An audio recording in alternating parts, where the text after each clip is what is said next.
Hello guys, welcome to my channel. My name is Arjun explorer. Guys, आज हम लोग discuss करने वाले हैं ऑपरेशंस ऑन सेट्स, यानी सेट पर कैसे ऑपरेशन अप्लाई होते हैं। गाइस, आइए अब उस बात को समझते हैं। इससे प्रीवियस वीडियो में मैं आपसे डिस्कस कर चुका था गाइस सबसेट के बारे में, और उसमें इंटरवल के बारे में मैं आपसे डिस्कस कर चुका था गाइस।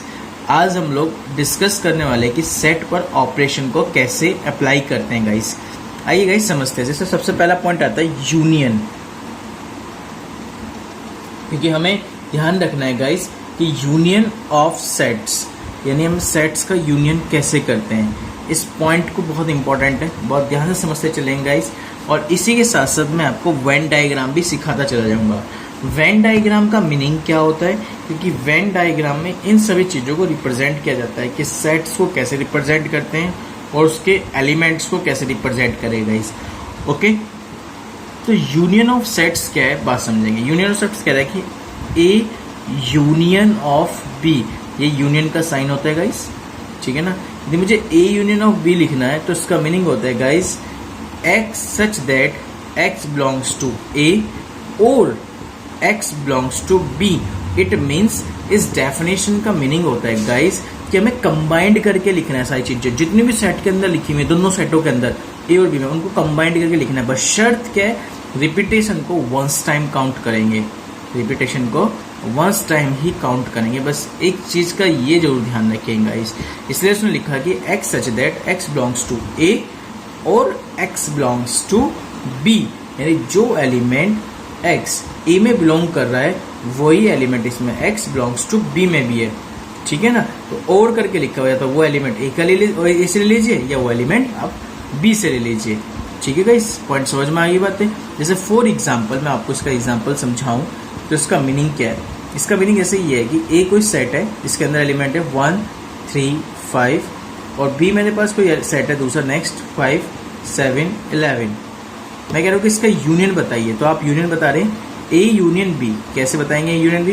कंबाइंड कर दो सारे को, 1 3 5 7 11, बस जो रिपीट था उसको वन टाइम ही यूज करेंगे आप। ओके गाइस, तो उम्मीद करता हूँ कि ये क्लियर हुआ होगा आपको कि हम यूनियन सेट कैसे दिखा रहे हैं, यानी यूनियन ऑफ सेट्स क्या है, क्लियर होगी। आई होप, अब मैं उम्मीद करता हूँ ये बात आपको, ठीक है।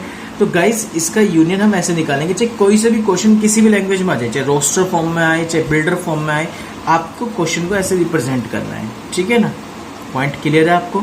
ओके गाइस, चलते हैं नेक्स्ट वेन डायग्राम की तरफ। इसके यूनियन का वेन डायग्राम आप कैसे बनाते हैं, ध्यान से समझेंगे गाइस।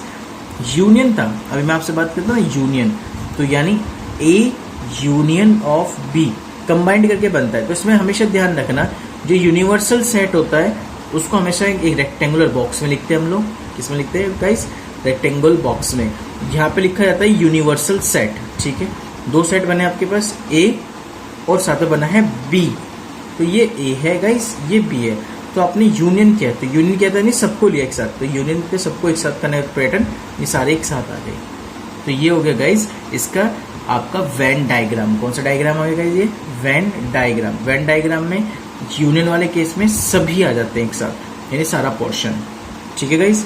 उम्मीद करता हूँ ये पॉइंट भी आपको अच्छे से समझ में आ गया होगा गाइस। ओके, अब देखिए मैं आपको अभी यहाँ पे सारी की सारी कंडीशंस में ऑपरेशन सिखा रहा हूँ कैसे अप्लाई करें, फिर इन पे कुछ क्वेश्चनों को डील कर लेंगे गाइस, ठीक है ना।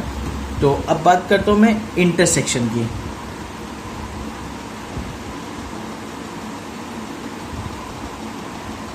इंटरसेक्शन ऑफ सेट्स, सेट का इंटरसेक्शन हम कैसे फाइंड आउट करते हैं, ठीक है ना। तो सेट्स के जब भी इंटरसेक्शन निकालने हो तो हम कैसे फाइंड आउट करेंगे, बहुत ही सिंपल पैटर्न है गाइस, बहुत ही सिंपल। क्या करना, इंटरसेक्शन के डेफिनेशन क्या कहते हैं? इंटरसेक्शन ये कहता है ए एंड इंटरसेक्शन बी, यानी यूनियन का रिवर्स कर दो, इस तरह से उल्टा कर दीजिए तो इंटरसेक्शन बन जाएगा, ठीक है ना। तो ए इंटरसेक्शन बी यानी उल्टा यू इज इक्वल टू होता है x such that x belongs to A and x belongs to B. And का मतलब होता है कॉमन। यहाँ पे जो दोनों में कॉमन होगा, सिर्फ वो एलिमेंट लिखा जाएगा जो दोनों में कॉमन होता है। इंटरसेक्शन का मीनिंग क्या होगा गाइस? जो दोनों सेटों में क्या होगा, कॉमन होगा। और का मतलब था दोनों सेटों में जो कॉमन है तो लिखो, साथ में जो बच गया वो भी लिख दीजिए। समझ में आ गई ना मेरी बात? तो यहाँ है इंटरसेक्शन, तो इंटरसेक्शन में हमेशा कॉमन एलिमेंट्स लिखे जाते हैं। मतलब जैसे फॉर एग्जांपल मेरे पास कोई ए सेट है 1 7 11 10 सॉरी 12, ठीक है। बी इज इक्वल टू आपके पास कोई नेक्स्ट सेट आ गया 2 3 11 12, ठीक है, ये लिख दिया। उसने कहा कि बताओ उसका इंटरसेक्शन क्या होगा। तो ए इंटरसेक्शन बी का मतलब जो दोनों सेटों में कॉमन हो। कॉमन क्या क्या रहा, 11 और 12 दोनों सेटों में, तो यानी इट मीन्स क्या आंसर आ गया 11 और 12, बस ये इसका इंटरसेक्शन है गाइस। इंटरसेक्शन का मीनिंग अब आपको अच्छे से समझ में आ गया होगा। इंटरसेक्शन का मीनिंग होता है गाइस कॉमन पार्ट। क्लियर है यहाँ तक बातें? आई होप इसकी डेफिनेशन भी आप अच्छे से समझ के आगे होगी। आपको कहना क्या चाहता है, x such that x belongs to A and x belongs to b। It's a definition, it's a very important, क्योंकि जब मैं आपको बाद में इसके ऑपरेशन पे थ्योरम कराऊंगा, ठीक है ना, तो उसमें ये सारी चीजें मैं लैंग्वेज का यूज करूंगा गाइस, ठीक है। यहाँ तक उम्मीद करता हूँ गाइस ये पॉइंट भी अब आपको अच्छे से समझ में आया होगा गाइस, ठीक है। अब चलते नेक्स्ट इसके वेन डायग्राम की तरफ। वेन डायग्राम क्या कह रहा है आपको ध्यान से समझिए। देखिए जो इसका वेन डायग्राम होता है ए इंटरसेक्शन बी का, ए इंटरसेक्शन बी का वेन डायग्राम कैसे बनेगा, वही रेक्टेंगल बॉक्स में हमेशा बनता है यूनिवर्सल सेट, कोने में लिखा जाता है ये हमेशा, ठीक है। ये दो सेट हो गए ए और बी। इसका कॉमन पार्ट, दोनों में कॉमन क्या है, ये ए सेट है ये बी सेट है, दोनों में कॉमन क्या है, ये वाला पार्ट जो दोनों में कॉमन आना, केवल इसको क्या कर देना, शेडेड कर देना बस। तो इसका मतलब क्या है कि ये आपने इसका इंटरसेक्शन फाइंड आउट कर लिया गाइस। क्या फाइंड आउट कर लिया, इसका इंटरसेक्शन। तो उम्मीद करता हूँ गाइस ये भी अब आपको समझ में आ गया होगा, ठीक है ना। तो चले नेक्स्ट की तरफ गाइस, ठीक है। देखिए गाइस अब बात करता हूँ नेक्स्ट ऑपरेशन की, जिसे हम बोलते हैं डिसजॉइंट सेट्स। क्या बोलेंगे जिसे हम डिसजॉइंट सेट्स। डिसजॉइंट सेट्स का मीनिंग होता है गाइस जहाँ पे ए और बी के इंटरसेक्शन की वैल्यू फाई के इक्वल आ जाए गाइस। यहाँ पर ए और बी के इंटरसेक्शन की वैल्यू फाई के इक्वल आ जाती है, हम उसे बोल देते हैं डिसजॉइंट सेट्स। क्या बोल देते हैं गाइस हम लोग, डिसजॉइंट सेट्स। उम्मीद करता हूँ ये पॉइंट भी आपको अच्छे समझ में आया होगा कि डिसजॉइंट सेट्स क्या होता है, ठीक है ना। इंटरसेक्शन सेट में कुछ ना कुछ कॉमन आता है, जहाँ दोनों सेटों का कॉमन क्या आ जाएगा, इस फाई आ जाए, ठीक है। जहाँ दोनों सेटों का फाई आ जाता है कॉमन, मतलब जैसे कोई ए है 2 3 5, मैंने लिख दिया बी 1 7 9, तो दोनों सेटों में कोई भी चीज कॉमन नहीं है। जहां दोनों सेटों में कोई भी चीज कॉमन नहीं आती वहां क्या लिख देते हैं हम लोग, फाई लिख देते हैं। क्या लिख देते हैं भाई गाइस, फाई। समझ में आ गई होगी आपको यहाँ तक बातें। उम्मीद करता हूँ कि जहां दो सेटों का इंटरसेक्शन फाई के इक्वल है तो हम उसे कॉल कर देते हैं गाइस डिसजॉइंट सेट्स। क्या कॉल कर देते हैं वहां पे, डिसजॉइंट सेट्स। उम्मीद करता हूँ गाइस ये पॉइंट पे आपको अच्छे से क्लियर हो गया होगा, ओके। अब इसका यदि मैं वेन डायग्राम बताऊं डिसजॉइंट सेट्स का, तो कुछ नहीं है गाइस। इसका वेन डायग्राम सिंपल से ये रेक्टेंगुलर बॉक्स बनाइए एक, जिसके कॉर्नर पे लिखेंगे यूनिवर्सल सेट। ये बन गया आपके पास ए, ये हो गया गाइस बी, ये ए और बी, जिसमें दोनों पार्ट में कोई चीज कॉमन ही नहीं है, यानी फाई कॉमन आता है। इसका ये आ गया वेन डायग्राम। उम्मीद करता हूँ गाइस ये आपको क्लियर हो गया होगा डिसजॉइंट सेट्स के बारे में कहानी, ठीक है गाइस। चले गाइस नेक्स्ट पॉइंट की तरफ चलते हैं। नेक्स्ट पॉइंट क्या कहना चाह रहा है हमें, अब मैं आपसे डिस्कस कर रहा हूँ डिफरेंस के बारे में। यदि मुझे सेटों का डिफरेंस फाइंड आउट करना हो तो मैं कैसे फाइंड आउट करूँगा, तो डिफरेंस ऑफ सेट्स, ठीक है गाइस। तो डिफरेंस ऑफ सेट्स का मीनिंग समझिए क्या होता है गाइस। डिफरेंस ऑफ सेट्स का मीनिंग ये होता है कि A minus B, A minus B का मीनिंग क्या होगा guys, x is that x belongs to A and x does not belongs to b। इसका मीनिंग समझिए कहना क्या चाह रहा है। उसने कहा कि जब तुम a में से b को माइनस करेंगे तो केवल a का एलिमेंट बचेंगे। किसके एलिमेंट बचेंगे आपके पास, ओनली a के, b के एलिमेंट नहीं बचेंगे। आगे सुन में मतलब जैसे फॉर एग्जाम्पल ध्यान समझना इस पॉइंट की डेफिनेशन को। देखिए डेफिनेशन बहुत कुछ कह देती है ये चीजें, यही मीनिंग क्या है इस पूरे को वो समझाने की कोशिश कर रहा हूँ आपको मैं। 2 3 5 7 8 and b is equal to आपको कुछ लिखा हुआ है 1 2 7, ठीक है ना, और 9 13। आपको a में से b को माइनस करना है। जब आप a में से b को माइनस करेंगे तो वो कर दीजिए माइनस, जो चीज a में है और जो चीज बी में है उन दोनों का जो कॉमन है उसे माइनस कर दो। देखो 2 खत्म, 7 फिनिश, और तो कुछ नहीं फिनिश होगा, बस यही खत्म हो सकता है। तो ये दोनों ए में से बी में से माइनस जब करोगे तो जो कॉमन पार्ट है वो तो हो गया फिनिश। तो एलिमेंट ए के ही लिखे जाएंगे। तो एलिमेंट किसके लिखे जाए? 3, 5 और 8, 3, 5 और 8, बस दैट्स ऑल गाइस। ये इसका आंसर है। ए में से बी को माइनस करने का तरीका, यानी केवल ए के एलिमेंट बचेंगे, बी के एलिमेंट नहीं बचेंगे, ठीक है ना।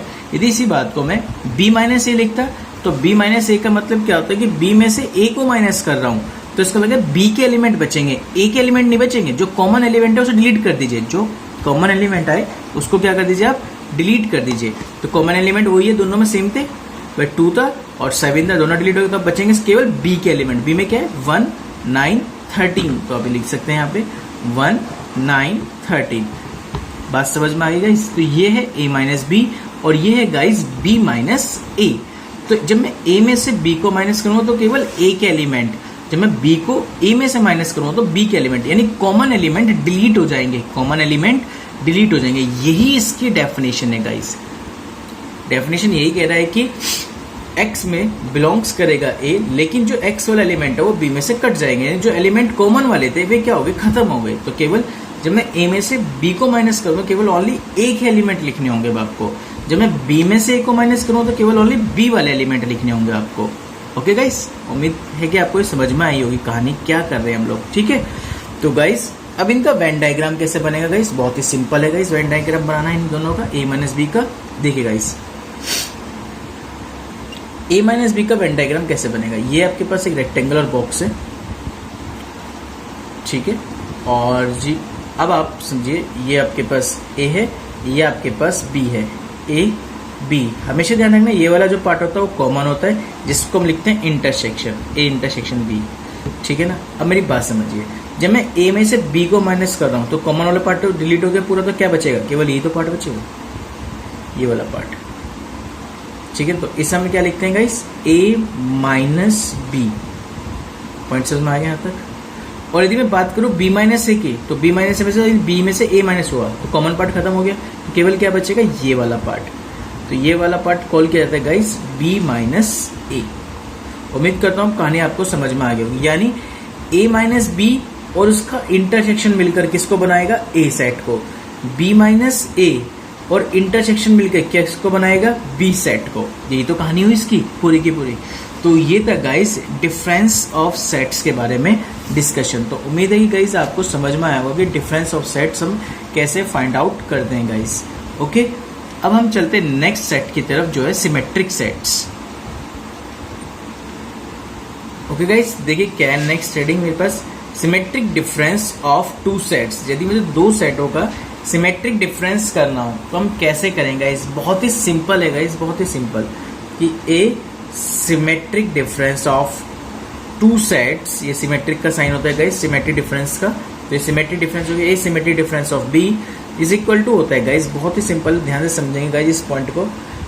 ए में से बी को माइनस करना है पहले, ठीक है, जो आएगा उसका यूनियन बी में से ए को माइनस करके कर देंगे। तो ये क्या होता है गाइस? 2 सेटों का सिमेट्रिक डिफरेंस होता है निकालने का तरीका, ठीक है। अभी आपने सीखा a माइनस बी हम कैसे फाइंड आउट करते हैं, अभी आपने सीखा b माइनस ए बी कैसे फाइंड आउट करते हैं, क्योंकि a में से b को माइनस करेंगे केवल a के एलिमेंट लिखेंगे, जो कॉमन एलिमेंट होंगे वे दोनों से डिलीट हो जाएंगे। b में से a को जब लिखेंगे तो जो कॉमन एलिमेंट है वो तो डिलीट हो जाएंगे, तो केवल b के एलिमेंट लिखे जाएंगे, ठीक है। फिर उन दोनों को मैं यूनियन कर दूंगा, यूनियन कंबाइंड कर दूंगा गाइस, तो आई होप क्या बन जाएगा फिर वो a symmetric difference of b। ये आप इसमें फाइनली गेट आउट कर लेंगे गाइस। ओके, एग्जांपल समझना चाहते हो तो एग्जांपल में समझा देता हूँ, वैसे कोई जरूरत नहीं थी मेरे को, फिर भी समझ लीजिए, आप समझ गए होंगे इस तरह के एग्जांपल 2, 3, 5 एंड बी एक एग्जांपल में ले लेता हूँ आपके पास 3, 7, 10, ठीक है।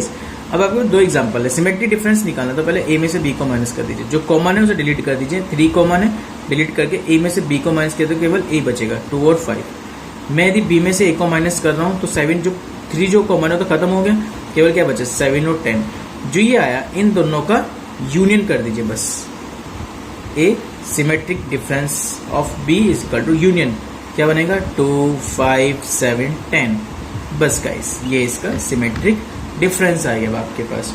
उम्मीद करता हूँ गाइस ये पॉइंट भी आपको समझ में आ रहे होंगे कि सिमेट्रिक डिफरेंस हम किसको बोलते हैं गाइस। ओके, चलिए नेक्स्ट पॉइंट की तरफ गाइस, चलिए let's see guys. Okay guys, अब चलते हैं नेक्स्ट सेट की तरफ जिसका नेम है गाइस, वो है कॉम्प्लीमेंट ऑफ ए सेट। यदि हमें किसी सेट का कॉम्प्लीमेंट फाइंड आउट करना है तो हम कैसे फाइंड आउट करते हैं? बहुत ही सो सिंपल। जी गाइस, यदि किसी सेट का कॉम्प्लीमेंट निकाला तो मैं लिखूंगा ए डैश, डैश का मतलब कॉम्प्लीमेंट होता है, या ए सी, ए का मतलब कॉम्प्लीमेंट फाइंड आउट कर रहे हैं किसी सेट ए का। तो ठीक है, इसकी वैल्यू होती है, हमेशा ध्यान रखेंगे, x such that x belongs to universal set. ये ध्यान रखेंगे यहाँ पे कि x belongs to universal set, ठीक है, जिसमें x does not belongs to a होता है। या तो इस डेफिनेशन को ऐसे लिख लीजिए, ये इसी डेफिनेशन को ऐसे करके लिख लीजिए आप, चॉइस आपके पास कि x belongs to universal set such that x does not belongs to a। दोनों का मीनिंग सेम जाएगा गाइस। मतलब क्या है, इसका मीनिंग भी समझा देता हूं मैं आपको क्या होता है। देखिए, कॉम्प्लीमेंट फाइंड आउट करने हैं किसी सेट ए का, तो कॉम्प्लीमेंट का मतलब होता है गाइस यूनिवर्सल सेट में से ए सेट को माइनस करना, यूनिवर्सल सेट में से ए सेट को माइनस करना। तो आपको फाइनल गेट हो जाएगा क्या गाइस, उसका कॉम्प्लीमेंट। क्या फाइंड आउट होगा? कॉम्प्लीमेंट। ठीक है, अब कैसे? फॉर एग्जाम्पल यदि आप समझने की कोशिश करो, ए मेरे पास कोई सेट है 1 2 3 और यूनिवर्सल सेट में मैंने वैल्यू लिखी हुई है 1 2 3 4 5। तो मुझे इस सेट का कॉम्प्लीमेंट फाइंड आउट करना ए सेट का। तो यूनिवर्सल सेट में से ए सेट को माइनस कर दीजिए। देखिए 1 2 3 1 2 3 कॉमन एलिमेंट खत्म, तो यू में से ए माइनस हो तो केवल यू के एलिमेंट लिखे जाएंगे। वो क्या आएंगे? ओनली 4 और 5। तो इसका ये कॉम्प्लीमेंट आ गया। क्या आ गया गाइस? ये इसका कॉम्प्लीमेंट। तो उम्मीद करता हूँ गाइस ये पॉइंट पे आपको अच्छे से समझ में आ गया होगा। ठीक है, तो ये इसकी डेफिनेशन थी कि x belongs to universal set such that x does not belongs to a। ठीक है गाइस, ये है गाइस इस सेट का यूनिवर्सल सेट की हेल्प से किसी सेट का कॉम्प्लीमेंट फाइंड आउट करना। तो उम्मीद करता हूँ गाइस कॉम्प्लीमेंट भी अब आपको निकालना आ गया होगा गाइस। ओके, तो गाइस आइए इसका वेन डायग्राम समझते हैं, कैसे हम इसका वेन डायग्राम रिप्रेजेंट करते हैं। आइए गाइस समझते हैं, लेट्स सी गाइस। देखिए गाइस, कॉम्प्लीमेंट सेट का वेन डायग्राम में कैसे रिप्रेजेंट करते हैं ये आपको पता ही है गाइस। ये एक रेक्टेंगल बॉक्स है आपके पास जिसमें हम लोग यूनिवर्सल सेट को रिप्रेजेंट करते हैं। केवल अब एक सेट के बारे में बात हो रही है, केवल एक सेट बनाएंगे ए। ठीक है गाइस, तो अब आपको क्या करना है, यूनिवर्सल सेट में से ए सेट को तो माइनस कर देंगे, जितने ए के एलिमेंट होंगे, जो ए के एलिमेंट तो सारे डिलीट हो जाएंगे। सारे डिलीट हो जाएंगे तो ऑब्वियसली आपके पास क्या बचेगा? ये वाला वेन डायग्राम बचेगा, केवल ये वाला पार्ट। क्योंकि यूनिवर्सल सेट में तो ए सेट भी आता है, लेकिन हमें क्या करना है, ए सेट को माइनस कर देना है। तो ए सेट के जितने भी एलिमेंट होंगे वे सारे माइनस हो गए। तो बस गाइज अब आपको फाइनली ये वैल्यू आपको बच जाती है गाइज। उम्मीद करता हूँ गाइज ये वेन डायग्राम भी आपको अच्छे से क्लियर हो गया होगा। ओके गाइज, नेक्स्ट वीडियो में मैं कुछ 2 इंपॉर्टेंट वेन डायग्राम लेके आऊंगा। ठीक है, उसमें कुछ आपसे इंपॉर्टेंट क्वेश्चनों के बारे में डिस्कस भी करूंगा नेक्स्ट वीडियो में गाइज, कि कैसे हम क्वेश्चन डील करेंगे एक्सरसाइजों के, और आगे जो सेम इंपॉर्टेंट थ्योरम है उसको डील करेंगे। बाकी आपका जो टॉपिक्स है गाइस वो कंप्लीट होने वाला है, यानी चैप्टर पूरा फिनिश होने वाला है नेक्स्ट 2 से 3 वीडियोस में गाइस। ओके गाइस, तो गाइस जिसने ये वीडियोस प्रीवियस की नहीं देखी है गाइस, इसे देखना स्टार्ट कीजिए और ये आपके लिए काफ़ी हेल्पफुल होगी गाइस। ओके गाइस, यदि कोई भी पॉइंट समझ में नहीं आया मुझे कमेंट बॉक्स में कमेंट कर सकते हैं और वीडियो को लाइक एंड शेयर भी करना ना भूलें। Okay guys, thank you so much guys, thank you.